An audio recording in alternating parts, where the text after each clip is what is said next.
Finished Brentford 1, Reading 1 at Griffin Park this afternoon. Point was probably a fair result. Certainly Reading started the brighter. John Daddy Bodvarsson had a couple of really good chances in the first few minutes or so, but then Brentford got a real foothold in the game, and Josh Clark opened the scoring for them after just 16 minutes.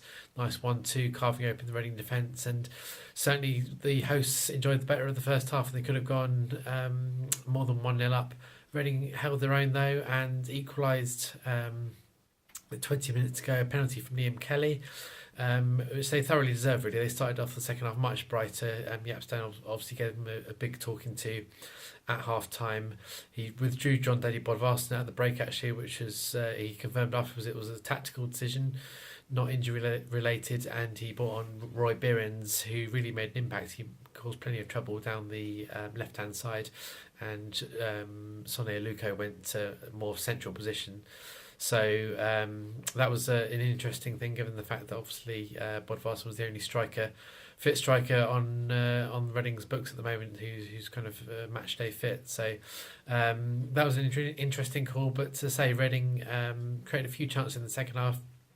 Brentford also had chances to increase their tally, but wasted chances in the end. It's kind of like Reading last week against Bristol City, and ultimately it was probably about a fair result, I'd say, over the course of the 90 minutes. Aluka had a shot right at the end, and he clipped the crossbar from about 25 yards. It would have been a really nice goal to end the game, but unfortunately for a Reading perspective, it wasn't to be.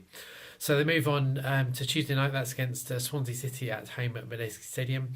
That's in the Carabao Cup third round, before Hull City visit Medeski Stadium next Saturday as Reading play the 8th game of the Championship campaign. They're on 8 points from 7 games so far.